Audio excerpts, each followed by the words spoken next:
Action. yanzu kai da ita mutunci da kai ba ni zaka ce mutunci ko kai ka billahi da la ilaha illallah rawani in ka girmama rawani a girmama ka ba ka girmama ba ta ka zami wallahi tallahi ta ka zami Markabu eh abu biyu nake so ka kiyaya idan ina gaban ka. Na farko idan za ka yi min hayaniya ka yi min akan abin da na sani. Na biyu idan kana min hayaniya ka daina nuna min yatsa. Wallahi zan nuna ma dan tasha ne. Ina gaya maka. Lokacin da aka yi nehu da NPC in ka ji ana ɗan akushi mu ne ɗan akushi a gaban manya-manyan yan nehu da NPC na kashe mutum ya fi dubu bari in tabbatar maka da wannan magana har ni ka isa ka lokaci zaka buɗe min ido har ka isa kai wai kai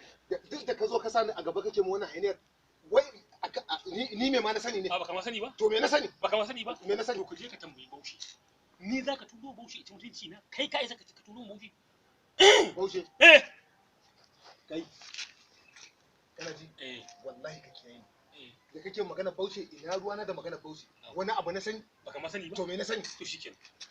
wannan rawanin naka in kana tunani ni zan iya taka shi rawanin in ka girmama a girmama ka in kuma an tuɗe maka ba ka wuce bayan duniya to ku dai wallahi ba ku isa kusa in cire rawanin nan ba wannan rawanin ka ga na sauke sai dai a gidan ma a ɗaki na wallahi ina ga maka